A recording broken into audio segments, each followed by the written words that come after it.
Good morning students. बच्चों, geography में हमारा थर्ड चैप्टर 7th क्लास में हमारी बदलती पृथ्वी स्टार्ट हो चुका है।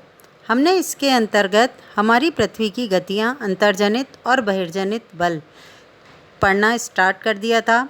इसके अंतर्गत हमारे अंतर्जनित बल के अंतर्गत भूकंप और ज्वालामुखी का विस्तार से हमारे द्वारा अध्ययन कर लिया गया है। यहाँ पर हमने भूकंप के अंतर्गत गुजरात राज्य के एक प्रमुख स्थान भुंज पर जो 26 जनवरी 2001 में भूकंप आया था उसका अध्ययन विस्तार से किया है। उदाहरण के बाद इसके अतिरिक्त हमने भूकंप के अंतर्गत भूकंप का मापन किस यंत्र से होता है, भूकंप कितने रिएक्टर पैमाने पर मापा जाता है, कौन सा भूकंप अधिक हानिकारक होता है, भूकंप से बचने के लिए स्थानीय लोगों द्वारा क्या उपाय अपनाए जा सकते हैं, ऐसी कुछ जानकारी पढ़ने के बाद आज हमारे द्वारा पेज नंबर 15 से आगे का अध्ययन किया जाएगा। ये हमारे बहिर्जनिक बल हैं। बहिर्जनिक बल के अंतर्गत अपर्दन और निक्षेपण की क्रियाएं की जाती हैं। अपर्दन और निक्षेपण की इन क्रियाओं के अंतर्गत मुख्य योगदान नदी का, हवा या पवनों का, समुद्री तरंगों का और हिमनदों का रहता है। उसी के संदर्भ में हमारे द्वारा यह अध्ययन किया जा रहा है। यहाँ पर आपके बच्चों आप देखोगे मुख्य स्थलाकृतियाँ, यहीं से अपन स्टार्ट कर रहे हैं पेज नंबर 15 से।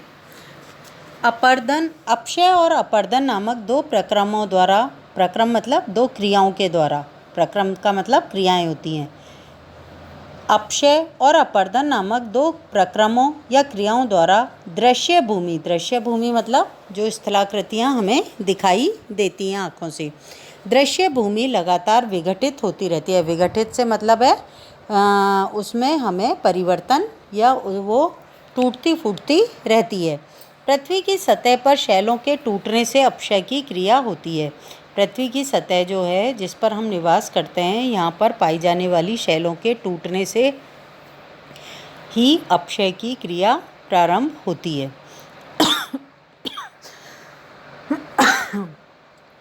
भूदृश्य पर जल, पवन, हिम जैसे विभिन्न घटकों के द्वारा होने वाले क्षय को अपर्दन कहते हैं।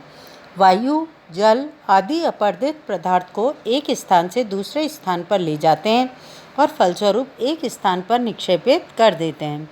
अपर्दन और निक्षेपण के ये प्रक्रम पृथ्वी के धरातल पर विभिन्न स्थलाकृतियों का निर्माण करते हैं। बच्चों, ये अपर्दन, अपक्षय क्या होता है? शैलों का टूटना अपक्षय कहलाता है। शैलों का टूटना जो होता है वो अपक्षय कहलाता है। फिर ये जो टूटी हुई शैलें होती हैं ये हवा के साथ, पानी के साथ क्या होती है, बह के या हवा के साथ उड़कर एक स्थान से दूसरे स्थान पर चली जाती है, एक स्थान से दूसरे स्थान पर चली जाती है और फलस्वरूप कुछ दूसरे स्थान पर जाकर वो क्या हो जाती है, निक्षेपित हो जाती है। ये जो एक स्थान से दूसरे स्थान पर टूटी हुई, अपक्षय हुई शैलें ले जाने की प्रक्रिया इसे अपर्दन कहते हैं। और जहाँ जाकर ये टूटी हुई शैलें एकत्र हो जाती हैं उसे निक्षेपण कहते हैं। पृथ्वी के धरातल पर विभिन्न स्थलाकृतियों का निर्माण अपर्दन और निक्षेपण की प्रक्रम के माध्यम से होता है। अब ये हमने पढ़ा कि जो अपर्दन की क्रिया के अंतर्गत मुख्य रूप से उत्तरदायी होती हैं नदी, पवनें, इन्हीं के बारे में हम डिटेल में अध्ययन करेंगे बेटा। नदी के कार्य, सबसे पहले नदी तो आपको पता ही है, नदी आप अच्छे से जानते हैं, जैसे गंगा नदी है, यमुना नदी है, नर्मदा नदी है या चंबल नदी है अपने राजस्थान के अंदर, लूनी नदी है, सतलज नदी है, झेलम है, कितनी सारी भारत के अंदर 12मासी नदियाँ बहती हैं।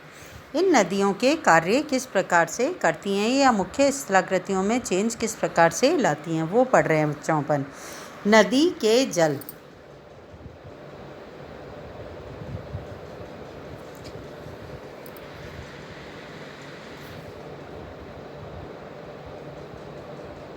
नदी के जल से दृश्य भूमि का अपर्दन होता है। जब नदी किसी खड़े ढाल वाले स्थान में अत्यधिक कठोर शैल या खड़े ढाल वाली घाटी में गिरती है तो ये जलप्रपात का निर्माण करती है। नदी देखो पहाड़ों से बहती हुई आती है। जब नदी के मार्ग में कोई कठोर शैल आ जाती है तो वो टूटती तो है नहीं, और पानी ऊपर से नीचे की ओर गिरता है तो कठोर शैल टूटती नहीं है, तो वो क्या इसका निर्माण करती है? जलप्रपात का निर्माण करती है। देखो यहाँ पर आपके जलप्रपात जो है बना हुआ है, एक चित्र भी आपके दिया हुआ है जिसके अंदर आपके साफ लिखा हुआ है बच्चों, कठोर शैल।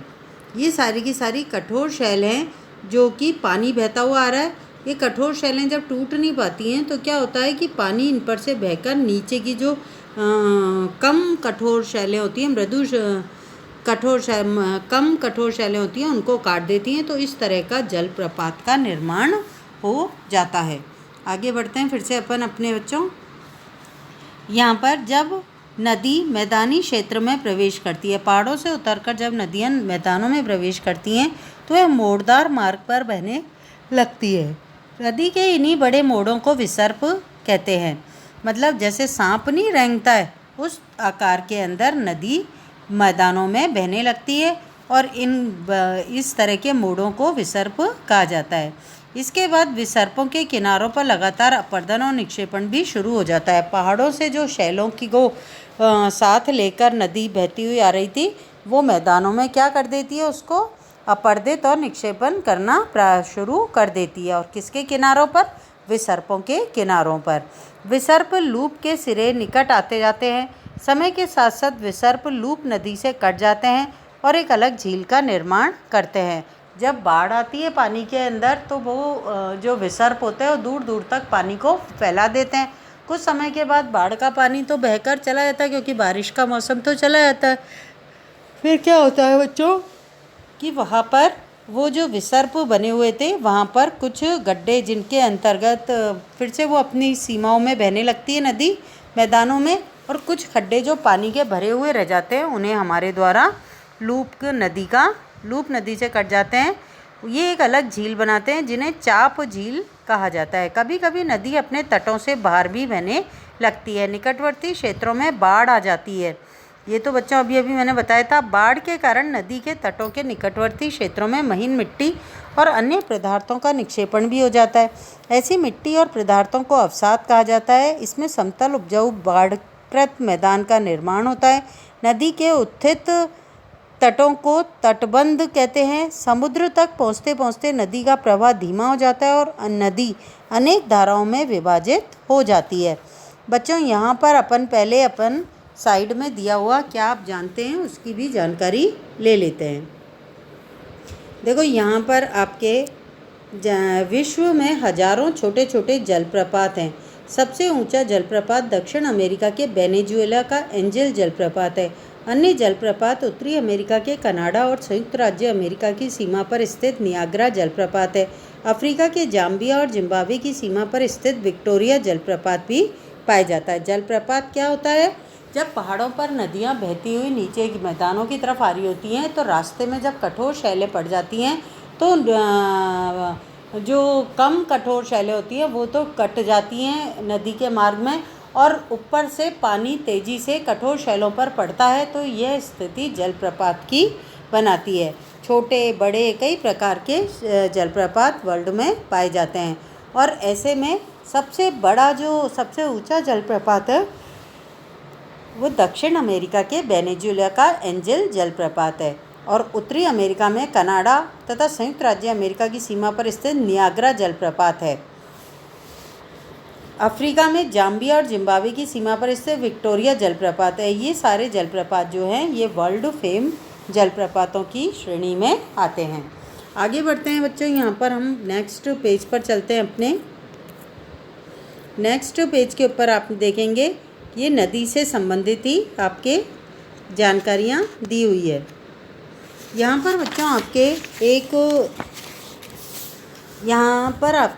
एक चित्र भी बना हुआ है। आप उस चित्र को ध्यान से देखोगे तो मुख्य नदी जो बहती हुई है वो अनेक शाखाओं में विभक्त हो गई है।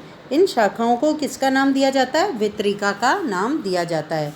जैसे गंगा की सहायक नदियाँ होती हैं, अलग अलग जगहों से बहती हैं और फिर मेन गंगा नदी में मिल जाती हैं, तो ये क्या कहलाती हैं? वितरिकाएँ कहलाती हैं। ये डेल्टा से पहले जो होती है ना स्थिति, उसके अंतर्गत ये सम्मिलित होती हैं। इनको वितरिका भी कहा जाता है। यहाँ नदी इतनी धीमी हो जाती है कि ये अपने साथ लाए गए मलबे का निक्षेपण करने लगती है। प्रत्येक वितरिका अपने मुहाने का निर्माण करती है। सभी मुहानों के अवसादों के संग्रह से डेल्टा का निर्माण किया जाता है।